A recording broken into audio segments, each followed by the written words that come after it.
Review आपके साथ मैं हूं प्रत्युष खरे और मेरे साथ मेरी तीन सहयोगी करिश्मा, सोनिका और रश्क। पहली खबर करिश्मा बताएंगी। देखिए, पहली खबर मैं आपको बताती हूं प्रधानमंत्री मोदी से जुड़ी हुई, जहां इस साल के आखिर में 5 राज्यों में विधानसभा चुनाव होने हैं। ऐसे में 5 राज्यों का चुनाव लोकसभा चुनाव से पहले सबसे बड़ा सेमीफाइनल माना जा रहा है।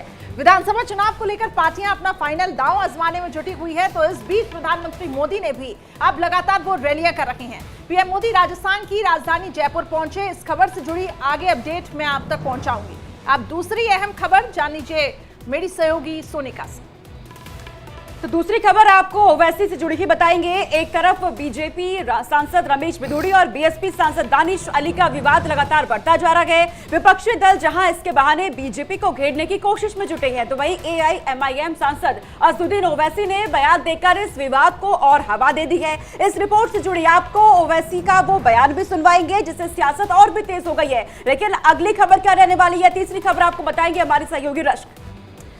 तो 24 के चक्रव्यूह में तीसरी खबर हम आपको बताएंगे भारत की ताकत की। इसमें हम बात करेंगे जहां पर यूपी के हिंडन गाजियाबाद में भारत की स्वदेशी ड्रोन शक्ति का यहां पे प्रदर्शन हो रहा है। एयरफोर्स के साथ मिलकर भारतीय ड्रोन संघ ने भारत ड्रोन शक्ति 2023 का आयोजन किया है। इस दौरान केंद्रीय रक्षा मंत्री राजनाथ सिंह ने हिंडन एयरबेस पर भारतीय वायुसेना को पहली C295 MW ट्रांसपोर्ट एयरक्राफ्ट को सौंपा है। इस खबर से जुड़ी हर एक अपडेट हम आप तक पहुंचाएंगे और चौथी खबर के लिए आपको बताएंगे हमारे सहयोगी प्रत्युष जी। 24 के चक्रव्यूह की चौथी खबर केरल से जुड़ी होगी, जहां ईडी ने पीएफआई पर एक बार फिर से शिकंजा कसना शुरू कर दिया है। जांच एजेंसी ने केरल में पूर्व पीएफआई कार्यकर्ताओं के कैंपस पर छापेमारी की है, जहां केरल के कोल्लम में जवान के साथ बदसलूकी की गई और साथ में जवान के साथ वहां उसके कपड़े भी फाड़े गए। इससे हर जुड़ी खबर आप तक पहुंचाएंगे।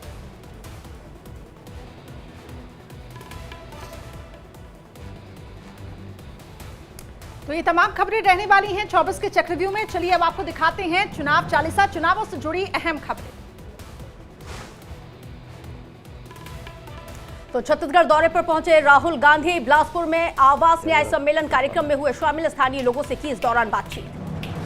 मेकअप से किसी को राहुल गांधी का प्रधानमंत्री मोदी पर निशाना, कहा जाती है जनगणना से क्यों डरते हैं पीएम मोदी। अदानी को लेकर राहुल गांधी का केंद्र सरकार पर जोरदार निशाना, कहा बीजेपी के पास से रिमोट कंट्रोल बटन दबाते ही अदानी को मिल जाता है कॉन्ट्रैक्ट। राजस्थान दौरे पर पीएम मोदी पंडित दीनदयाल की मूर्ति पर पुष्प अर्पित किए।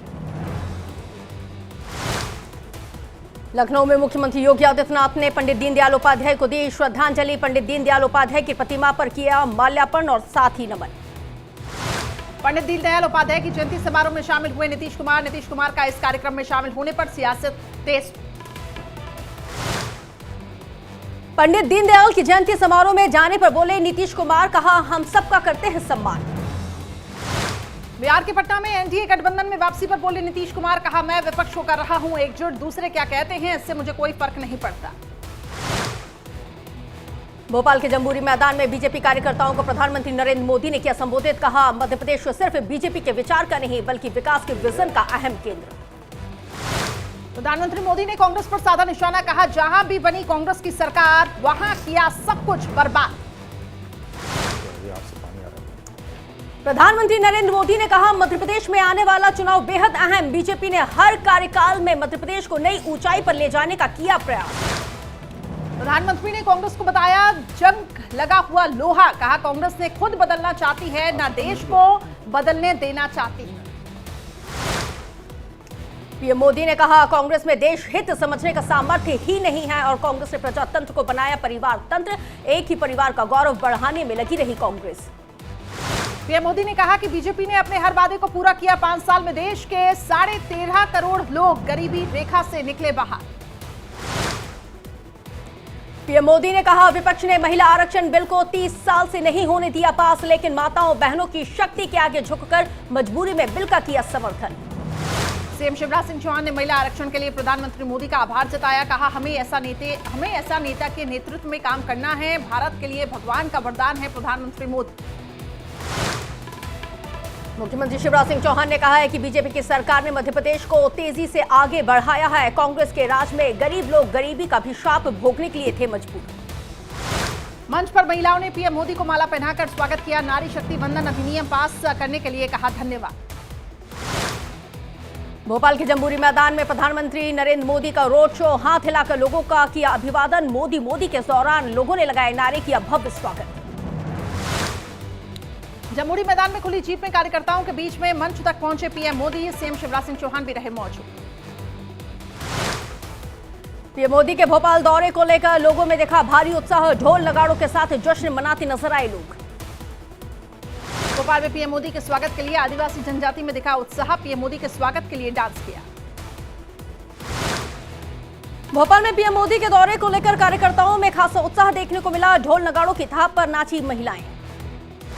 मध्य प्रदेश के पूर्व सीएम उमा भारती ने दोहराई महिला आरक्षण में ओबीसी कोटे की मांग। पीएम मोदी के मध्य प्रदेश दौरे के बीच मांग। जन आक्रोश यात्रा से दिग्विजय को दरकिनार करने के आरोपों पर कमलनाथ ने किया बीजेपी पर पलटवार। कहा बीजेपी ने खुद शिवराज सिंह चौहान को किया किनारे।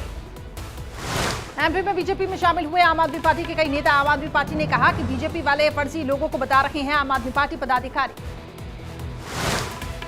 भोपाल की गोविंदपुरा सीट से आप उम्मीदवार सज्जन सिंह परमार ने किया डोर टू डोर जनसंपर्क। कहा बीजेपी ने इलाके में किसी तरह का कोई विकास नहीं किया। एमपी के दौरे पर गोवा के स्वास्थ्य मंत्री विश्वजीत राणे उज्जैन के महाकाल में दर्शन पूजन किए। विधि विधान से पूजा की। बिहार के गया में पूर्व मुख्यमंत्री जीतन राम मांझी ने इंडिया गठबंधन पर बोला जोरदार हमला। कहा बिना दूल्हे के बारात है ये घमंडिया गठबंधन। मुजफ्फरपुर में शराब कांड पर गया में बोले जीतन राम मांझी। कहा बिहार में शराबबंदी के नाम पर हो रही है गरीबों की हत्या। गोड्डा में इंडिया गठबंधन पर एसबी-एसपी अध्यक्ष ओम प्रकाश राजभर का जोरदार हमला। विपक्ष के सारे नेता ईडी सीबीआई से डरते हैं और इसी डर से ये सब हुए एक। दानिश अली के समर्थन में ओवैसी का बयान आया सामने। कहा वो दिन दूर नहीं जब संसद में होगी मॉब लिंचिंग। संसद में होगी मुसलमानों की मॉब लिंचिंग। रमेश बिधूड़ी के बयान के मामले में उत्तर प्रदेश के डिप्टी सीएम केशव प्रसाद मौर्य का बयान आया सामने। कहा पार्टी ने उन्हें नोटिस दे दिया है। संजीवनी घोटाले को लेकर राजस्थान के सीएम अशोक गहलोत ने एक बार फिर से केंद्रीय मंत्री गजेंद्र सिंह शेखावत पर साधा निशाना। कहा जो करोड़ों का घोटाला हुआ इसके अंदर एक दो नहीं बल्कि 60 से 65 लोग आरोपी। संघ के मस्जिद और चर्च से जुड़ने के बयान पर मुरादाबाद में कांग्रेस प्रदेश अध्यक्ष का हमला। अजय राय ने कहा संघ के लोगों में यही सब सिखाया जाता है। दिल्ली में उदयनिधि के खिलाफ संतों का प्रदर्शन जारी। तमिलनाडु हाउस के बाहर भारी संख्या में एकत्रित हुए संत। स्टालिन के खिलाफ जमकर हुई नारेबाजी।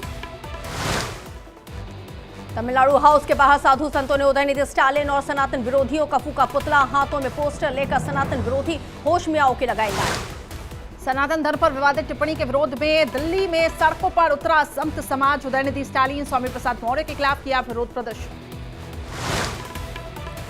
महाराष्ट्र में अजीत पवार के बयान से एक बार फिर से गरमाई सियासत। अजीत पवार ने कहा आज मेरे पास वित्त विभाग है, पता नहीं कल रहेगा या नहीं। इटावा में एसपी नेता रामगोपाल यादव का बीजेपी पर हमला। कहा आगामी 5 राज्यों में होने वाले विधानसभा चुनाव में हारने जा रही है बीजेपी।